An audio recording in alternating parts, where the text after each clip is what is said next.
মানুষ সাধারণত ভাবে শরীরের শক্তি কমে গেলে সেটা বয়সের কারণে হয়, কিন্তু বাস্তব সত্যটা সম্পূর্ণ আলাদা। শরীরের শক্তি, যৌবনের তেজ, আত্মবিশ্বাস, সিদ্ধান্ত নেবার ক্ষমতা, এই সব কিছুর মূল চাবিকাঠি লুকিয়ে থাকে শরীরের ভেতরের একটি অদৃশ্য সিস্টেমে, যেটাকে আমরা সাধারণ ভাষায় হরমোন সিস্টেম বলি। আর এই হরমোন সিস্টেম কোনো একা কাজ করে না, এটা গভীরভাবে যুক্ত থাকে তোমার পেটের ভেতরের পরিবেশ আর তোমার মস্তিষ্কের সাথে। এই তিনটের মধ্যে সম্পর্ক নষ্ট হলেই শুরু হয় অল্প বয়সে যৌবন ফুরিয়ে যাওয়ার প্রক্রিয়া। আজকের জীবনের সবচেয়ে বড় সমস্যা হলো আমরা এমন একটা জীবনযাপন করছি যেখানে শরীরের ভেতরের এই সূক্ষ্ম যোগাযোগ ব্যবস্থা প্রতিদিন একটু একটু করে ভেঙে যাচ্ছে। রাত জেগে মোবাইল স্ক্রল করা, অনিয়মিত ঘুম, সারাক্ষণ মানসিক চাপ, প্রসেসড খাবার, চিনি আর কৃত্রিম তেলের অতিরিক্ত ব্যবহার, এই সব কিছু একসাথে শরীরের পেটের ভেতরের ভালো ব্যাকটেরিয়াগুলোকে ধ্বংস করতে শুরু করে। আর এই ব্যাকটেরিয়াগুলো নষ্ট হলেই প্রথম আঘাতটা লাগে হরমোনের ওপর। শরীর তখন আর ঠিকভাবে টেস্টোস্টেরন, ইস্ট্রোজেন, ডোপামিন, সেরোটোনিন তৈরি করতে পারে না। এর ফল খুব ধীরে আসে, তাই মানুষ টের পায় না। প্রথমে শুধু একটু ক্লান্ত লাগে, তারপর সকালে উঠতে ইচ্ছা করে না, তারপর মনোযোগ কমে যায়, তারপর আত্মবিশ্বাসে ফাটল ধরে, তারপর যৌন ইচ্ছা কমে যায়। আর একটা সময় এসে মানুষ ভাবে আমি আগের মতো নেই কেন, কিন্তু তখন অনেক দেরি হয়ে যায়। সবচেয়ে ভয়ঙ্কর ব্যাপার হলো এই অবস্থায় শরীর বেঁচে থাকে ঠিকই, কিন্তু ভেতর থেকে সে আর শক্তিশালী থাকে না। বাইরে থেকে হাসি, ভেতরে থেকে ফাঁকা, বাইরে থেকে স্বাভাবিক, ভেতরে থেকে ক্লান্ত। এই অবস্থাকে অনেকেই ডিপ্রেশন বলে ভুল করে, কিন্তু আসলে এটা অনেক সময় হরমোনাল ক্র্যাশ। যখন পেট ঠিক থাকে না তখন মস্তিষ্ক সঠিক সংকেত পায় না। মস্তিষ্ক যখন বিভ্রান্ত হয় তখন হরমোন গ্রন্থিগুলো ভুল সিদ্ধান্ত নেয়। তখন শরীর সারাক্ষণ সার্ভাইভাল মোডে চলে যায়। এই মোডে শরীর বলে আগে বাঁচি, পরে শক্তি দেখাবো। ফলে যৌবনের শক্তি, পেশির শক্তি, মানসিক তেজ সবকিছু ধীরে ধীরে বন্ধ হয়ে যায়। এটাই কারণ আজ এত কম বয়সেই মানুষ নিজেকে দুর্বল মনে করে। সে জানে না যে সমস্যা তার ইচ্ছা শক্তিতে নয়, সমস্যা তার শরীরের ভেতরের যোগাযোগ ব্যবস্থায়। এই বইয়ের সবচেয়ে বড় শিক্ষা এখানেই। যৌবন শেষ হয় বয়সে নয়, যৌবন শেষ হয় ভুল লাইফস্টাইলে। কিন্তু এখানেই গল্প শেষ না, কারণ শরীরের এই সিস্টেম ভাঙা যেমন সম্ভব, ঠিক তেমনই আবার ধীরে ধীরে গড়ে তোলাও সম্ভব। শরীর অবিশ্বাস্য রকমের বুদ্ধিমান। তাকে যদি সঠিক পরিবেশ দেওয়া যায়, সে নিজেই নিজেকে ঠিক করতে শুরু করে। শুধু দরকার বোঝার ক্ষমতা কোথায় ভুল হচ্ছে আর কোথা থেকে ঠিক করা শুরু করতে হবে। এই বই আমাদের শেখায় যে প্রথম পরিবর্তনটা শুরু হয় পেট থেকে, কারণ পেট হলো হরমোন সিস্টেমের ফাউন্ডেশন। যখন পেটের ভেতরের পরিবেশ পরিষ্কার হয় তখন মস্তিষ্ক পরিষ্কারভাবে কাজ করে, আর তখন হরমোন আবার নিজের স্বাভাবিক ছন্দে ফিরতে শুরু করে। এই পরিবর্তন একদিনে হয় না, কিন্তু যেদিন শুরু হয় সেদিন থেকেই শরীর ভেতর থেকে শক্ত হতে থাকে। এবং সবচেয়ে আশ্চর্যের বিষয় হলো এই প্রক্রিয়ায় কোনো ম্যাজিক নেই, কোনো ওষুধের ওপর নির্ভরতা নেই, কোনো অবাস্তব প্রতিশ্রুতি নেই। আছে শুধু নিয়ম, বোঝাপড়া আর ধৈর্য। যারা এটা বুঝে নেয় তারা অল্প বয়সে হারানো শক্তিটা আবার ফিরে পায়। যারা বোঝে না তারা শুধু ভাবতেই থাকে আমার সাথে এমন হচ্ছে কেন। এই কারণেই আজ এত জরুরি এই কথাগুলো জানা, কারণ তুমি যদি এখনো অল্প বয়সে থাকো তাহলে এটা তোমার জন্য সতর্কবার্তা। আর যদি তুমি মনে করো তুমি আগের মতো নেই, তাহলে এটা তোমার জন্য একটা দরজা, ফিরে আসার দরজা। যখন শরীরের ভেতরের হরমোন সিস্টেম ভাঙতে শুরু করে তখন মানুষ সাধারণত একটা বড় ভুল করে। সে ভাবে সমাধানটা বাইরে কোথাও আছে। কেউ সাপ্লিমেন্ট খোঁজে, কেউ জিমে অতিরিক্ত চাপ দেয়, কেউ মোটিভেশনাল ভিডিও দেখে নিজেকে জোর করে টেনে তুলতে চায়। কিন্তু বাস্তবে এই সব কিছু অনেক সময় সমস্যাকে আরো গভীর করে তোলে, কারণ শরীর তখন এমন অবস্থায় থাকে যেখানে সে জোর নিতে পারে না। সে আগে চায় নিরাপত্তা। এই বই আমাদের খুব পরিষ্কারভাবে বোঝায় যে শরীরের প্রথম চাহিদা শক্তি নয়, ভারসাম্য। যখন ভারসাম্য নষ্ট হয় তখন শরীর সব শক্তি বাঁচিয়ে রাখতে চায়। সে তখন যৌন শক্তি কমিয়ে দেয়, পেশি বানানো বন্ধ করে দেয়, ফ্যাট জমাতে শুরু করে, কারণ তার কাছে তখন সবচেয়ে গুরুত্বপূর্ণ বিষয় হলো বেঁচে থাকা। এই অবস্থায় তুমি যতই চেষ্টা করো না কেন, শরীর তোমার কথা শুনবে না। এই কারণেই অল্প বয়সে অনেকের পেট বের হয়ে যায়, মুখে ক্লান্তির ছাপ বসে যায়, চোখের আলো কমে যায়, আর মনের ভেতরে একটা অদ্ভুত শূন্যতা তৈরি হয়। এটা অলসতা নয়, এটা চরিত্রের দুর্বলতা নয়, এটা শরীরের একটা সংকেত যে তার ভেতরের যোগাযোগ ব্যবস্থা ভেঙে পড়ছে। সবচেয়ে ভয়ঙ্কর ব্যাপার হলো এই সংকেতগুলো আমরা প্রতিদিন উপেক্ষা করি। আমরা সকালে ক্লান্ত থাকাকে স্বাভাবিক ধরে নিই, দুপুরে ঘুম পেলে সেটাকে কাজের চাপ বলে উড়িয়ে দিই, রাতে ঘুম না আসাকে মোবাইলের দোষ দিই। কিন্তু আসলে এই সব কিছু একসাথে একটা গল্প বলছে। তোমার শরীর আর তোমার লাইফস্টাইল একে অপরের সাথে লড়াই করছে। এই বইয়ের একটা গভীর সত্য হলো, শরীর কখনো হঠাৎ ভেঙে পড়ে না, সে ধাপে ধাপে ভাঙে। প্রথমে নষ্ট হয় ঘুমের ছন্দ, তারপর ক্ষুধার সংকেত, তারপর আনন্দের অনুভূতি, তারপর আত্মবিশ্বাস। একদিন হঠাৎ আয়নায় নিজেকে দেখে মনে হয়, আমি কি সত্যি এমন ছিলাম? কিন্তু তখন মানুষ শুধু বাইরের চেহারা দেখে, ভেতরের কারণটা বোঝে না। এখানেই আসে পেট আর মস্তিষ্কের সেই অদৃশ্য সংযোগ। পেটের ভেতরের ব্যাকটেরিয়াগুলো শুধু খাবার হজম করে না, তারা মস্তিষ্কে বার্তা পাঠায়। তারা বলে শরীর নিরাপদ আছে নাকি বিপদে আছে। যখন ভুল খাবার, অতিরিক্ত চিনি, অনিয়মিত ঘুম আর দীর্ঘ মানসিক চাপ এই ব্যাকটেরিয়াগুলোকে ধ্বংস করে, তখন মস্তিষ্ক সব সময় বিপদের সংকেত পেতে থাকে। আর বিপদের সংকেত মানেই হরমোন বন্ধ। এই অবস্থায় মানুষ যতই চেষ্টা করুক না কেন, সে আগের মতো ফিল করতে পারে না। কারণ সমস্যাটা তার ইচ্ছায় নয়, সমস্যাটা তার শরীরের ভেতরের পরিবেশে। এই বই আমাদের শেখায়, যতদিন তুমি শরীরকে নিরাপদ অনুভব করাতে না পারবে, ততদিন সে তোমাকে শক্তি দেবে না। কিন্তু এখানেই সবচেয়ে আশার কথা, কারণ শরীরের এই সিস্টেম একবার বুঝে ফেললে পরিবর্তন শুরু হয় খুব গভীর জায়গা থেকে। তুমি যখন ধীরে ধীরে পেটের পরিবেশ ঠিক করতে শুরু করো, নিয়মিত ঘুম দাও, মানসিক চাপ কমাও, তখন শরীর আবার বিশ্বাস করতে শুরু করে। সে ভাবে এখন আর যুদ্ধ নেই, এখন শক্তি ফেরানো যায়। এই মুহূর্ত থেকেই মানুষের ভেতরে পরিবর্তন শুরু হয়।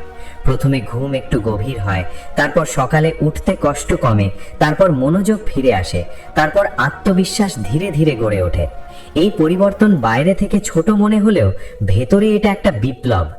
এই বইয়ের সবচেয়ে শক্তিশালী বার্তা হলো, যৌবন কোনো বয়স নয়, যৌবন একটা অভ্যন্তরীণ অবস্থা। আর সেই অবস্থাটা তৈরি হয় শরীরের ভেতরের ভারসাম্য থেকে। তুমি যদি সেই ভারসাম্য ফিরিয়ে আনতে পারো, তাহলে বয়স কোনো বাধা নয়। এই জায়গায় এসে বেশিরভাগ মানুষ সবচেয়ে বড় ভুলটা করে। তারা ধরে নেয় যে সমস্যাটা বুঝি খুব জটিল, খুব দুর্লভ বা শুধুই ডাক্তারি বিষয়।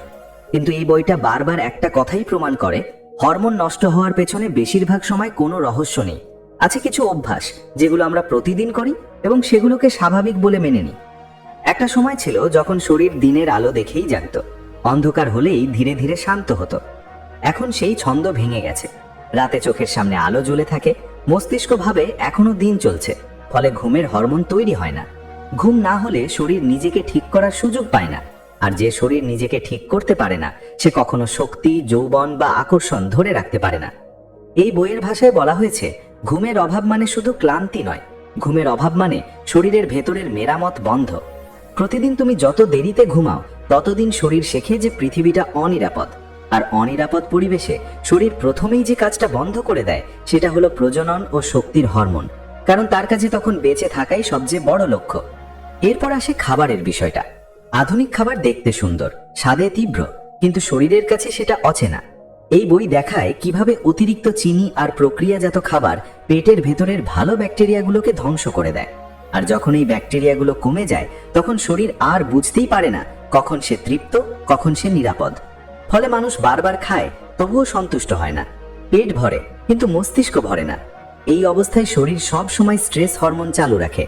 আর স্ট্রেস হরমোন যতক্ষণ চালু থাকে, ততক্ষণ যৌন শক্তি, আত্মবিশ্বাস আর পেশি গঠনের প্রক্রিয়া বন্ধ থাকে। আরেকটা নিয়মঘাতক আছে, মানসিক চাপ। এই বই খুব স্পষ্ট করে বলে, মানসিক চাপ শুধু মনের বিষয় নয়, এটা পুরো শরীরের ওপর আক্রমণ। দীর্ঘদিন চিন্তা, ভয়, তুলনা আর অনিশ্চয়তার মধ্যে থাকলে শরীর ভাবে সে যুদ্ধক্ষেত্রে আছে। আর যুদ্ধক্ষেত্রে শরীর কখনো বিলাসী হয় না, সে কেবল বাঁচতে চায়।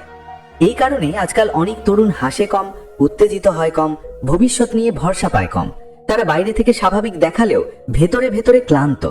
এই ক্লান্তি ধীরে ধীরে আত্মবিশ্বাস খেয়ে ফেলে, সম্পর্ক নষ্ট করে আর নিজের ওপর বিশ্বাস ভেঙে দেয়। সবচেয়ে ভয়ঙ্কর ব্যাপার হলো, এই অবস্থাটা ধীরে ধীরে স্বাভাবিক মনে হতে শুরু করে। মানুষ ভাবে বয়স কম হলেও এটাই বুঝি জীবন। কিন্তু বইটা এখানেই আমাদের থামিয়ে দেয়, বলে না, এটা জীবন নয়, এটা সতর্ক সংকেত। কারণ শরীর যখন দীর্ঘদিন উপেক্ষিত হয়, তখন সে আরো জোরে সংকেত পাঠায়। কেউ হঠাৎ মোটা হয়ে যায়, কেউ চুল হারাতে শুরু করে, কেউ কোনো কারণ ছাড়াই বিষণ্ণ হয়ে পড়ে। এগুলো আলাদা আলাদা সমস্যা নয়, এগুলো একই ভাঙনের আলাদা রূপ। এই পর্বের সবচেয়ে গুরুত্বপূর্ণ উপলব্ধি হলো, তুমি যদি আজ নিজেকে দুর্বল, নিস্তেজ বা আগ্রহহীন মনে করো, তার মানে তুমি ব্যর্থ নও। তার মানে তোমার শরীর সাহায্য চাইছে, আর শরীর সাহায্য চাইলে তাকে শাস্তি না দিয়ে তাকে বোঝা দরকার। এই বই আমাদের এখানেই একটা নীরব প্রতিশ্রুতি দেয়, যদি তুমি ভুলগুলো চিনতে পারো তাহলে ঠিক করার পথও আছে। শরীর শত্রু নয়, সে তোমার সবচেয়ে বিশ্বস্ত সঙ্গী, শুধু এতদিন তুমি তার ভাষা শোনোনি। এই পর্যায়ে এসে বইটা একটা গুরুত্বপূর্ণ জায়গায় দাঁড়ায়। এতক্ষণ পর্যন্ত তুমি বুঝে ফেলেছো যে সমস্যাটা কোথায়, কিন্তু এখন প্রশ্ন একটাই, এই ভাঙা অবস্থা থেকে শরীর কি আদৌ ফিরে আসতে পারে? উত্তরটা খুব পরিষ্কার, কিন্তু সহজ নয়। শরীর ফিরে আসে যদি তাকে আবার নিরাপদ মনে করানো যায়। শরীর কখনো যুক্তি বোঝে না, সে অনুভব বোঝে। তুমি তাকে যতই বোঝাও যে তুমি ঠিক আছো, যদি তোমার দৈনন্দিন অভ্যাস তাকে উল্টো সংকেত দেয়, সে বিশ্বাস করবে না। তাই এই বইয়ের ভাষায় প্রথম কাজ হলো শরীরকে বোঝানো, এখন আর যুদ্ধ নেই, এখন আর বাঁচার লড়াই নেই। এই পরিবর্তন শুরু হয় সবচেয়ে সাধারণ জায়গা থেকে, সকালের প্রথম 1 ঘন্টা। বইটা বলে দিনের শুরুটা শরীরের কাছে একটা ঘোষণা। যদি তুমি চোখ খুলেই ফোনের আলো, দুশ্চিন্তা, তাড়া আর তুলনার ভেতরে ঢুকে পড়ো, শরীর ধরে নেয় আজও বিপদ। কিন্তু যদি দিনের শুরুটা শান্ত হয়, আলোয় ভরা হয়, শরীর একটা আলাদা সংকেত পায়। সূর্যের আলো চোখে পড়া মানে শুধু ভিটামিন নয়, এটা হরমোনের ঘড়ি ঠিক করা। সকালের আলো পেলে শরীর বুঝতে পারে কখন জাগতে হবে, কখন কাজ করতে হবে, আর কখন বিশ্রাম নিতে হবে। এই ছোট অভ্যাসটাই ধীরে ধীরে ঘুমের হরমোন ঠিক করতে শুরু করে, আর ঘুম ঠিক হলেই শরীরের অর্ধেক কাজ হয়ে যায়। এরপর আসে খাবারের সময়। বইটা খুব জোর দিয়ে বলে, তুমি কি খাচ্ছ তার থেকেও বড় বিষয় তুমি কখন খাচ্ছ। এলোমেলো সময় খাওয়া মানে শরীরকে বিভ্রান্ত করা। শরীর যখন জানে না কখন খাবার আসবে, তখন সে সব সময় জমাতে চায়, আর জমাতে চাওয়ার মানে হলো চর্বি, ক্লান্তি আর অলসতা। ধীরে ধীরে নিয়মিত সময় খেলে শরীর আবার বিশ্বাস করতে শেখে। বিশ্বাস ফিরলে হরমোনগুলো একে অপরের সাথে কথা বলা শুরু করে। যৌবনের হরমোন, শক্তির হরমোন, মস্তিষ্কের স্বচ্ছতা সব ধীরে ধীরে ফিরতে থাকে। এই জায়গায় এসে বইটা একটা কঠিন সত্য বলে, দ্রুত ফল চাইলে শরীর কাজ করে না, শরীর বিশ্বাসে চলে, আর বিশ্বাস গড়ে ওঠে ধারাবাহিকতায়। একদিন ভালো করলেই কিছু হয় না, কিন্তু প্রতিদিন সামান্য ঠিক করলেই বড় পরিবর্তন আসে। এই পর্বে পাঠক বুঝতে পারে সমস্যার সমাধান কোনো জাদু নয়, সমাধান হলো শরীরের সাথে সম্পর্ক ঠিক করা। এতদিন তুমি তাকে চাপ দিয়েছো, অবহেলা করেছো, এখন সময় এসেছে তাকে সহযোগী বানানোর। আর এই সহযোগিতার ফল ধীরে হলেও গভীর। একদিন হঠাৎ আয়নায় তাকিয়ে তুমি নিজেই বুঝতে পারবে চোখে আলো ফিরছে, শরীর হালকা লাগছে, মন আর আগের মতো ভারী নয়। এই পরিবর্তন বাইরে থেকে খুব বড় না দেখালেও ভেতরে ভেতরে এটা বিপ্লব। এই পর্ব এখানেই শেষ হয় এই উপলব্ধি দিয়ে, শরীর কখনো তোমার বিপক্ষে নয়, সে শুধু তোমার জীবনের পরিবেশের প্রতিক্রিয়া। পরিবেশ বদলালে শরীরও বদলায়। এই জায়গায় এসে বইটা একটা খুব সূক্ষ্ম কিন্তু শক্ত কথা বলে। শরীর যখন ধীরে ধীরে নিরাপদ বোধ করতে শুরু করে, তখন সে শুধু আগের অবস্থায় ফিরে যায় না, সে আরো পরিণত হয়। কারণ এইবার শরীর আর অজান্তে চলতে থাকে না, সে অভিজ্ঞ হয়ে ওঠে। এতদিনের ভাঙনের ভেতর দিয়ে যাওয়ার পর শরীর শিখে ফেলে কোন পরিবেশে সে টিকে থাকে আর কোন পরিবেশে সে ধ্বংস হয়। এই পর্যায়ে এসে অনেকেই একটা অদ্ভুত পরিবর্তন লক্ষ্য করে। আগের মতো অস্থিরতা থাকে না, হঠাৎ হঠাৎ উত্তেজনা কমে যায়, কিন্তু শক্তি কমে না, বরং শক্তিটা গভীর হয়। কথাবার্তায় ধীরতা আসে, সিদ্ধান্তে দৃঢ়তা আসে। এইটাই আসলে পরিণত যৌবন, যেটা শুধু বয়স দিয়ে আসে না, আসে অভ্যন্তরীণ ভারসাম্য থেকে। বইটা বোঝায় যখন শরীর আবার নিজের ছন্দে ফিরে আসে, তখন সে অপ্রয়োজনীয় জিনিস বাদ দিতে শুরু করে। অতিরিক্ত চাওয়া, অকারণ দুশ্চিন্তা, অন্যের সাথে তুলনা, এই সব কিছু ধীরে ধীরে গুরুত্ব হারায়। কারণ শরীর তখন আর বাঁচার জন্য লড়ছে না, সে বাঁচার মানে বুঝতে শুরু করে। এই সময়ে অনেকেই বলে, আমি আগের মতো নেই, কিন্তু আমি এখন ভালো আছি। এই বাক্যটাই প্রমাণ করে পরিবর্তনটা কতটা গভীর। কারণ আগের মতো থাকা মানে ছিল অস্থির, ক্লান্ত, বিভ্রান্ত থাকা, আর এখন ভালো থাকা মানে হলো শান্ত, পরিষ্কার আর শক্ত থাকা।